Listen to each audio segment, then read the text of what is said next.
बंदी छोड़ सतगुरु रामपाल जी महाराज जी की जय हो। परमात्मा की सभी प्यारी आत्माओं को मुझ पवन दास का सत्साई।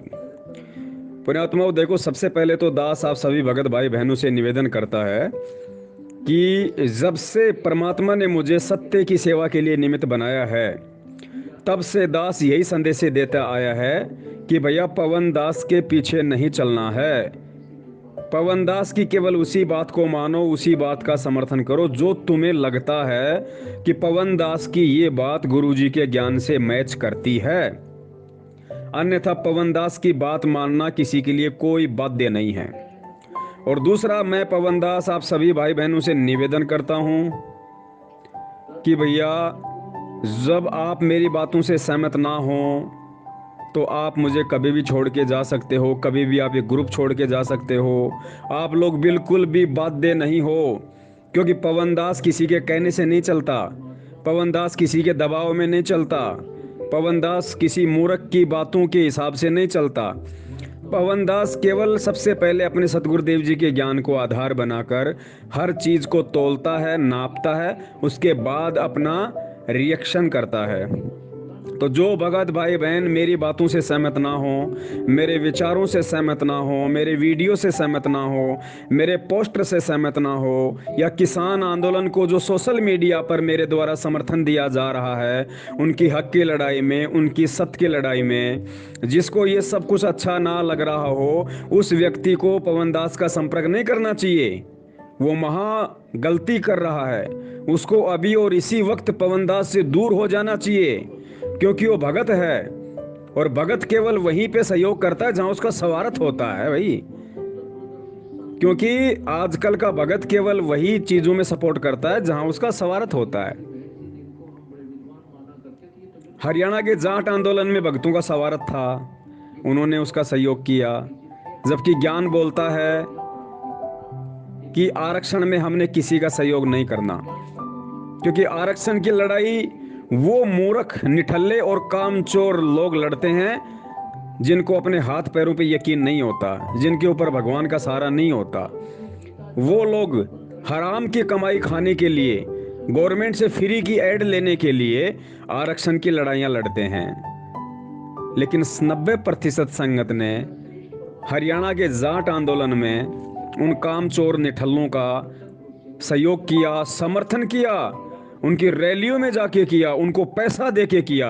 अरे पवन दास तो ना किसानों को पैसा दे रहा, ना उनकी रैलियों में जा रहा। पवन दास तो केवल इतना कर रहा है कि जो बेचारे किसान भगत भाई बहन हैं, उनकी आवाज को सरकार तक पहुंचाने के लिए सोशल मीडिया पे कुछ पोस्ट डाल रहा है, बस। अब उसमें भी संत रामपाल जी महाराज जी के कुछ तत्वज्ञानी भक्तों को ऑब्जेक्शन हो रहा है, तो भाई वो उनके अपने दिमाग की कमी है, उनके विवेक की कमी है। यदि किसी को अच्छा नहीं लगे तो पवन दास ने किसी को जबरदस्ती नहीं बांध रखा है, और ना ही पवन दास को कोई संगठन बनाने का शौक है। मुझे कोई शौक नहीं है कि मेरे पीछे कुछ भगत लगे, मेरी बातों का अनुसरण करें, मुझे फॉलो करें। मुझे कोई शौक नहीं है भगत जी।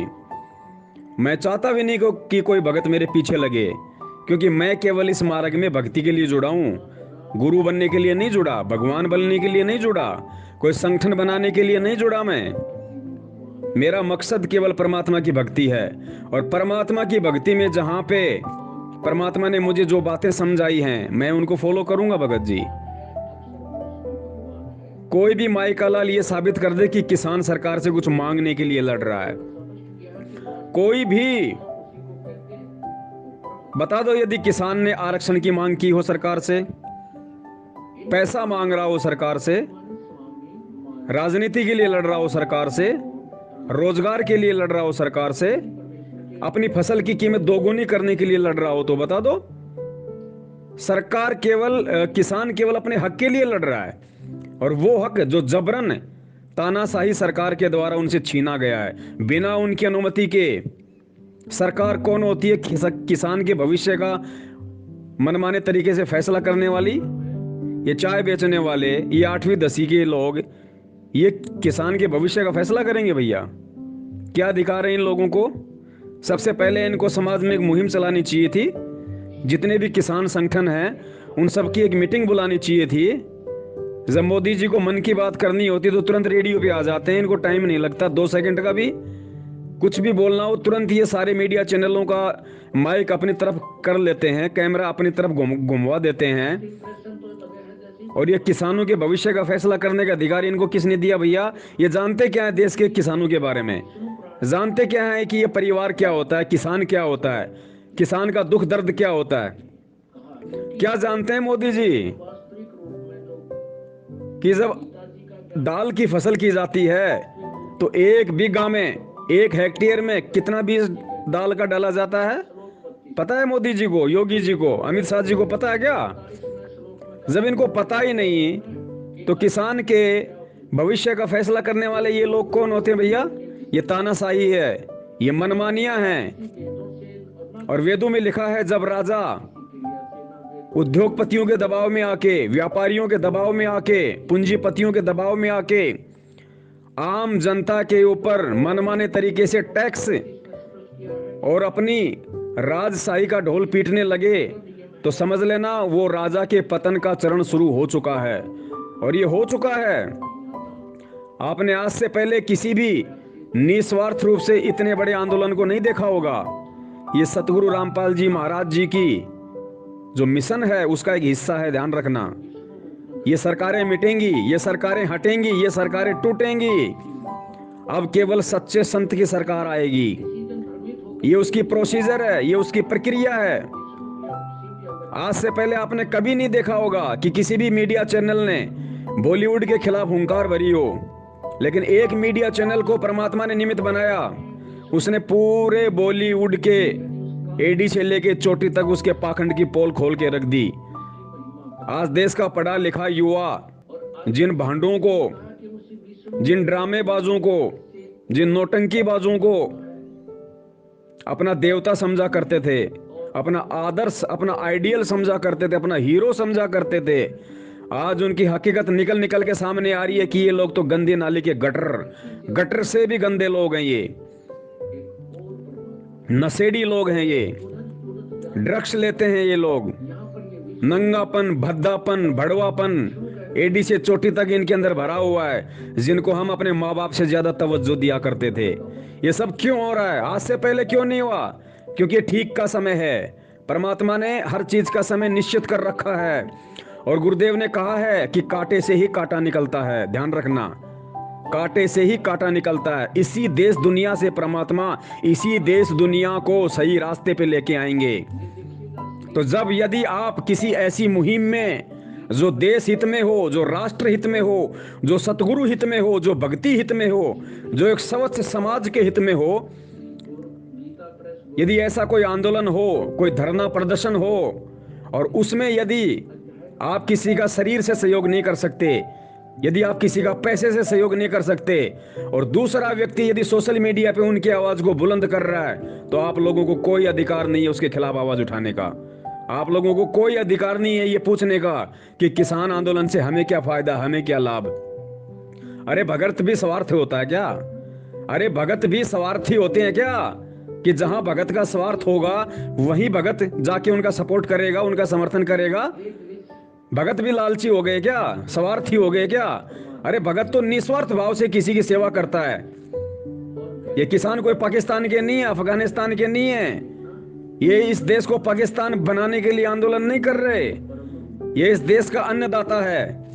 और जो बहुत सारे भगत भाई कहते हैं ना, क्या किसान अकेले पंजाब में ही है? दूसरे किसान क्यों नहीं कर रहे आंदोलन? हाँ, किसान केवल पंजाब में ही है। हम जिनको असली किसान कह सकते हैं ना, वो केवल पंजाब में है। बाकी तो कोई 2-2 बीघा का किसान है, कोई 3 बीघा का किसान है, कोई 1 एकड़ का किसान है। वो किसान नहीं है, वो जमीन पे निर्भर नहीं है, वो अपने दूसरे व्यवसाय करते हैं। राजस्थान का किसान जमीन पे निर्भर नहीं है, वो किसान अपने दूसरे कामकाज करता है, अपना व्यवसाय करता है। उसको पता है कि जमीन तेरा पेट नहीं भरने वाली। लेकिन जो पंजाब का किसान है उसको असल में अन्नदाता कहा जाता है, क्योंकि 70% देश का पेट पंजाब का किसान भरता है, जिसके पास में सैकड़ों एकड़ जमीन होती है, सैकड़ों बीघा जमीन होती है। उसके पास कोई दूसरा काम धंधा नहीं होता है वो। और वो किसान जब रात दिन अपने खेतों में हल चलाता है, सर्दियों में पानी देता है, रातों खड़ा होके, तो उसको उसको अपनी फसल का जो वास्तविक मूल्य है, जो कीमत है, वो प्राप्त करने का अधिकार है। ये क्या जाने सरकार, सरकार कौन सा काम करके खाती है, बता दीजिए। सरकार कौन सा मेहनत करके खाती है? ये राजनेता कौन सा अपने हक की कमाई खाते हैं? ये आप और हम जैसी आम जनता के द्वारा जो खून पसीने की कमाई होती है, उसका टैक्स लेते हैं। एक प्रधानमंत्री की सैलरी क्या होती है पता है? 1.5 लाख रुपए। पता आपको? एक प्रधानमंत्री की सैलरी 1.5 लाख रुपए। और प्रधानमंत्री महीने में खर्च कितना कर देता है? करोड़ों रुपए। एक किसान क्या 1.5 लाख रुपए महीने का कमाता है अपनी 100 बीघा जमीन से? किसान अपने हक के लिए लड़ाई लड़ रहा है। जब देश आजाद हुआ था, उसके बाद से जितने भी ये सरकारी नौकर हैं, इनकी सैलरी कितनी बढ़ गई पता आपको? 150 गुना ज्यादा सैलरी बढ़ी है। 150 गुना ज्यादा। क्या किसान की फसल का भाव 2 गुना हुआ? क्या किसान की फसल का भाव 2 गुना भी हुआ क्या? फिर वो किसान यदि अपनी हक के लिए सड़कों पे उतरता है, तो तुम कहते हो कि उसका सहयोग मत करो। इससे हमारे को क्या लाभ है? अरे जिस सरकारी नौकर की सैलरी 150 गुना ज्यादा बढ़ गई, वो भी वही तेल यूज लेता है, वो भी वही दाल खाता है, वो भी वही आटा नमक का यूज करता है, और वो किसान भी उसी आटे और नमक की मार को सहन कर रहा है, उस महंगाई को सहन कर रहा है। उस किसान के किचन में भी वही तेल आता है, उस किसान के किचन में भी वही जो है सारे के सारे मसाले आते हैं। वो किसान भी अपने खेत में वही डीजल फूंक कर और इंजन चला चला के रातों को खेत में पानी देता है, जिस डीजल की कीमत आज 80 रुपए से ऊपर हो गई। और वो नौकर, वो सरकारी नौकर जिसकी सैलरी 150 गुना ज्यादा हो गई, वो भी उसी डीजल को अपनी गाड़ी में भर के अपनी नौकरी पे जाता है। तो मार सहन कौन कर रहा है? जो 80 रुपए का डीजल एक नौकर अपनी गाड़ी में भरता है, उसकी सैलरी 150 गुना ज्यादा। और वही 80 रुपए का डीजल एक किसान अपने जमीन में फसल को पैदा करने के लिए पानी देता है, उसकी फसल 2 गुना भी नहीं हो रही। तो क्या करेगा बेचारा? भूखा मरेगा? क्या करेगा? और किसान ने कौन सा हाथों में हथियार लेके ये आरक्षण किया? भाई अपने हक की लड़ाई लड़ रहा है, उसको हक है। भारतीय संविधान में एक व्यक्ति भी अपने हक के लिए आंदोलन कर सकता है, बशर्ते वो अहिंसात्मक रूप से हो। तो किसान क्या कर रहा है? और खुद भारत की सरकार ने जंतर मंतर और रामलीला मैदान को प्रोटेस्ट के लिए, आंदोलनकारियों के लिए निश्चित किया है। फिर उन किसानों को जो अहिंसात्मक रूप से अपनी हक की लड़ाई के लिए आंदोलन कर रहे हैं, उनको उसी रामलीला मैदान में और जंतर मंतर पे क्यों नहीं जाने दिया जा रहा, जो उनका अधिकार है? तो ये क्या सरकार की तानाशाही नहीं है? भगत जी कुछ विचार करो, सोचो, अपने स्वार्थ में लिप्त मत रहो। तुम इसी समाज में रहते हो। जब तुम्हारे गुरुदेव संत रामपाल जी महाराज जी को बरवाला कांड के तहत और हिसार जेल में बैठा दिया गया, तो तुम भगत लोग 786 दिन तक जंतर मंतर पे एक आंदोलनकारी के रूप में क्यों बैठे रहे तुम लोग? क्या उस समय तुम लोग उम्मीद नहीं कर रहे थे कि दुनिया हमारा साथ दे? क्या उस समय तुम लोग ये उम्मीद नहीं कर रहे थे कि दूसरे पंथ वाले भी हमारा साथ दें, इस मुहिम में हमारा साथ दें? क्या तुम लोगों की सोच नहीं थी? लेकिन तुम्हारा किसी ने साथ नहीं दिया। क्यों नहीं दिया? क्योंकि तुम स्वार्थी लोग हो। तुम केवल अपने लिए लड़ाइयां लड़ते हो, तुम केवल अपने लिए आंदोलन करते हो। और जो व्यक्ति केवल अपने तक सीमित है, दूसरा कौन साथ देगा उसका? आज वो किसान अपने हक की लड़ाई लड़ रहा है और वो कुछ मांग नहीं रहा सरकार से। तुम तो जंतर मंत्र पे बैठ के कुछ मांग रहे थे सरकार से कि हमारे गुरुजी को जेल से बाहर निकाल दे, हमारे गुरुजी को जेल से बाहर निकाल दे। किसान क्या मांग रहा है? कुछ नहीं मांग रहा बेचारा, कुछ नहीं मांग रहा। जबरन जो उसे छीना गया उसको वापस मांग रहा है। तो तुमसे अच्छे तो ये किसान थे। ये किसान हैं जो निस्वार्थ भाव से अपनी लड़ाई लड़ रहे हैं और अहिंसात्मक रूप से लड़ रहे हैं। तो और तुम भगत होके कहते हो कि हमारे को इससे क्या लाभ है, हम किसानों का साथ क्यों दें? ये किसान कोई पाकिस्तानी नहीं है। इनकी मेहनत से उपजाया हुआ अन्न आज तुम्हारा पेट भर रहा है, जिसकी तुम 2 टाइम आरती करते हो, अन्नदेव की आरती करते हो। ये किसान उस अन्न को उपजाता है, इस देश का पेट भरता है। ये किसान कोई राजनीति नहीं कर रहा। इस किसान के खेत में उपजाई गई अन्न से जो रोटियां बनती हैं उसको कांग्रेसी भी खाते हैं, उस रोटी को बीजेपी वाले भी खाते हैं, और शर्म आनी चाहिए उन लोगों को। आज ये सरकार के पतन की ओर कदम बढ़ाया जा रहा है। ये सरकारें मिटेंगी, ये सरकारें हटेंगी। सरकारों ने बहुत राज कर लिया, सरकारों ने किसी का भला नहीं किया सिवाय अपने गोडाउन भरने के, अपना पेट भरने के। इस देश का किसान और ज्यादा गरीब होता जा रहा है। इस देश का उद्योगपति, पूंजीपति और ज्यादा ऊपर बढ़ता जा रहा है। क्या है ये? अमीरी गरीबी की खाई कैसे भरेगी भैया? ये सतगुरु का समय है, ये सतगुरु का वचन फल रहा है। आम जनता ने आज तक कभी भी निस्वार्थ भाव से इतना बड़ा आंदोलन नहीं किया। आज से पहले आपने जितने भी आंदोलन देखे होंगे, अगर टीचर ने आंदोलन किया है, अगर शिक्षकों ने आंदोलन किया है तो अपनी तनख्वाह बढ़ाने के लिए किया है। अगर देश के युवा ने आंदोलन किया है तो रोजगार के लिए किया है। अगर मजदूरों ने आंदोलन किया तो मजदूरी बढ़ाने के लिए किया है। अगर रेलवे वालों ने आंदोलन किया है तो तनख्वाह बढ़ाने के लिए किया है। टीएडी और भत्ते बढ़ाने के लिए आंदोलन किया है। ये किसान आंदोलन पूरे देश का ऐसा पहला आंदोलन है जो केवल निस्वार्थ भाव से जन जागृति के लिए, सरकारों को चेताने के लिए ये आंदोलन कर रहा है। और इसमें भी सहयोग ना दो। तुम पहाड़ पे रहते हो या समाज में रहते हो, पहले ये डिसाइड कर लो। समाज में रहते हो, समाज के तो तरीके से चलना पड़ेगा। अपनी मर्यादाओं का ध्यान रखो, उसके बाद तुम्हें समाज का सहयोग करना पड़ेगा, क्योंकि तुम समाज में रहते हो और ये समाज भी उसी परमात्मा का बच्चा है जिसके बच्चे तुम हो। और समाज से दूर होके तुम इस समाज को परमात्मा से कभी नहीं जोड़ पाओगे, कभी भी। बाकी सबके अपने अपने विचार हैं, अपनी अपनी सोच है। जो मुझ पवन दास के विचारों से सहमत ना हो वो मुझ पवन दास के पीछे ना लगे। वो महामूर्ख व्यक्ति है जो मेरे विचारों से सहमत ना हो कि भी मेरे पीछे लग रहा है, इन ग्रुपों में जुड़ा हुआ है, उसको तुरंत हट जाना चाहिए यहां से। ऐसे धोबी के जो कुत्ते टाइप के इंसान होते हैं, ना घर के ना घाट के, पवन दास को ऐसे लोगों की जरूरत नहीं है, ऐसे भगत भाइयों की जरूरत नहीं है। मुझे कोई महाराज नहीं बनना जो संगत नाराज हो जाएगी, संगत मेरे से टूट जाएगी। संगत जाओ भाड़ में। दास पहले से कहता आया है कि दास कोई संगत के लिए नहीं कर रहा है ये सब कुछ। ये वीडियो रातों को जाग जाग के दास संगत के लिए नहीं बना रहा, ध्यान रखना। दास केवल अपना शिष्य धर्म निभा रहा है, केवल अपना शिष्य धर्म, कि कल को मेरा गुरुदेव आके मुझे ये ना कह दे कि नालायक, जब तुझे सारी सच्चाई का पता था, तुझे हकीकत का पता था, तो तूने सच के लिए आवाज क्यों नहीं उठाई? तूने क्यों नहीं उठाई? तूने सच के लिए आवाज। तेरे भगत भाइयों से उल्टे कर्म करवा के भक्ति नष्ट करवाई जा रही थी, उनकी मर्यादाएं तोड़वाई जा रही थी। जब तुझे सच्चाई का पता था तो तूने आवाज क्यों नहीं उठाई? तू उनकी आवाज क्यों नहीं बना?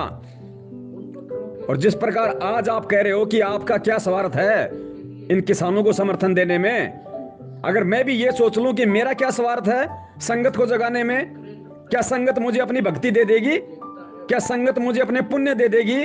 क्या संगत मेरे को ज्योति पाठ और दान का पैसा दे रही है या मुझे दे देगी? मेरा तो कोई स्वार्थ नहीं है। तो क्या मैं संगत को ना जगाऊं, मैं वीडियो ना बनाऊं, पाखंडियों के पाखंड की पोल ना खोलूं? आंखें खोलो, आंखें। 21वीं सदी में जी रहे हो, शिक्षित हो, ऊपर से तत्वदर्शी संत ने आके तुम्हें तत्व ज्ञान दे दिया। उसके बाद भी अगर कबूतर की तरह आंखें बंद करके ही बैठना है तो बैठे रहो, लेकिन मुझ पवन दास के साथ रहने की जरूरत नहीं है। मुझे ऐसे लोगों की जरूरत नहीं है। मुझे सच्चे सतसेवकों की जरूरत है। मैं केवल सच्चे सतसेवकों की संगति चाहता हूं जो सतगुरु के लाल है, हीरे मोती हैं। मुझे ऐसे अंध भक्तों की जरूरत नहीं है। अगर इतना ही अंध भगत बनना है तो बीजेपी ज्वाइन कर लो, लाखों में और लाखों ज्वाइन हो जाओ। और दास तो बिल्कुल खुल के समर्थन करेगा अपने भाइयों का, जो अहिंसात्मक रूप से, जब तक ये किसान अहिंसात्मक रूप से और अपने हक की लड़ाई लड़ेंगे, ना मैं इनका कोई पैसे से सहयोग करूंगा क्योंकि मेरे गुरु का आदेश नहीं है, ना मैं इनका कोई शरीर रूप से सहयोग करूंगा इनकी रैलियों में जाके, मेरे गुरु का आदेश नहीं है और ये तत्व ज्ञान भी ये नहीं कहता। लेकिन सोशल मीडिया पे इनकी आवाज बनूंगा, इनकी आवाज को सरकार तक पहुंचाने का मैं माध्यम बनूंगा।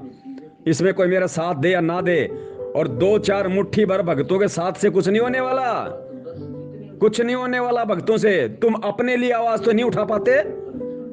ये सतलोक आश्रम मैनेजमेंट हरियाणा, ये काल का एजेंट तुम्हें 6 साल से एडी से लेके चोटी तक तुम्हारे को ऐसे रंदा मार रहा है, ऐसे तुम्हारे को बसोला मार रहा है, जैसे खाती लकड़ी को घिसता है, जैसे धोबी कपड़े को धोता है, ये तुम अंधभक्तों को 6 साल से धो रहा है, पकड़ पकड़ के, रगड़ रगड़ के। तुम इसके खिलाफ तो आवाज नहीं उठा पा रहे। किसानों का तुम क्या साथ दोगे? और ऐसे लोगों का साथ देने से किसानों का क्या भला हो जाएगा? सतगुरु ने ज्ञान दे दिया, इस ज्ञान को समझ के सही गलत के फैसले तुम्हें स्वयं लेने पड़ेंगे। हर चीज के लिए तुम्हें गुरु सत्संगों में नहीं बताएगा कि तुम्हें कहां साथ देना है, तुम्हारे को किसका साथ देना है। और अभी ये निरंकुश, ये तानाशाही सरकार, मेरा किसी राजनीतिक पार्टी से ना कोई मतलब है, ना मेरा कोई वैर भाव है, लेकिन जो राजनीतिक पार्टी मेरे देश को बिगाड़ेगी, भगत जी, मैं उसके विरोध में बोलूंगा। मुझे बोलने का अधिकार है, मुझे मेरा सतगुरु भी अधिकार देता है और मेरा संविधान भी मुझे अधिकार देता है। ये 8वीं 10वीं पास ये सरकार चलाने वाले लोग, ये लोग अभी एक नया और अध्यादेश लेके आएंगे भारत को हिंदू राष्ट्र बनाने का। दास उसका भी खुल के विरोध करेगा। मेरा नाम पवन कुमार यादव है। अगर इनके हिसाब से देखा जाए तो मैं भी एक हिंदू हूं, लेकिन हिंदू होकर भी मैं इनके इस हिंदू राष्ट्र वाले अध्यादेश का, इस तानाशाही फरमान का मैं विरोध करूंगा, खुल के करूंगा, क्योंकि ये देश को तोड़ने वाला अध्यादेश होगा, ये देश को जोड़ने वाला नहीं होगा कि भारत को हिंदू राष्ट्र बनाएंगे, भारत को हिंदू राष्ट्र बनाएंगे। क्या भारत को हिंदू राष्ट्र बनाओगे? भारत को हिंदू राष्ट्र बनाने से पहले हिंदू की परिभाषा तो समझ लो। क्या मोदी जी हिंदू हैं? क्या अमित शाह जी हिंदू हैं? क्या मोहन भागवत जी हिंदू हैं? क्या इस देश के 115 करोड़ हिंदू असल में हिंदू हैं? परिभाषा का पता है हिंदू क्या होता है? परमात्मा इस पे भी वीडियो बनवाएंगे और लाइव आएगा दास 3 घंटे, और पूरे देश दुनिया को बताएगा कि हिंदुस्तान का 115 करोड़ व्यक्ति हिंदू नहीं है। उनको पता ही नहीं कि हिंदू होता क्या है, हिंदू के गुण क्या है, हिंदू के लक्षण क्या हैं। खाली नाम रामचंद्र, श्यामचंद्र, सोहन, मोहन रख लेने से कोई हिंदू नहीं होता। हिंदू के लिए आपको अपने वेद शास्त्रों के अनुसार चलना पड़ेगा। आपको देखना पड़ेगा कि मैं हिंदू हूं क्या। ये कुछ भी नहीं है। दास उसका भी विरोध करेगा। ये सनातन संस्कृति वाला देश है, ये कोई हिंदू राष्ट्र नहीं है। संविधान में कहीं भी अगर हिंदू शब्द का जिक्र हो तो बता दो। आपके संविधान में कहीं भी अगर हिंदुस्तान शब्द लिखा हो तो बता दो।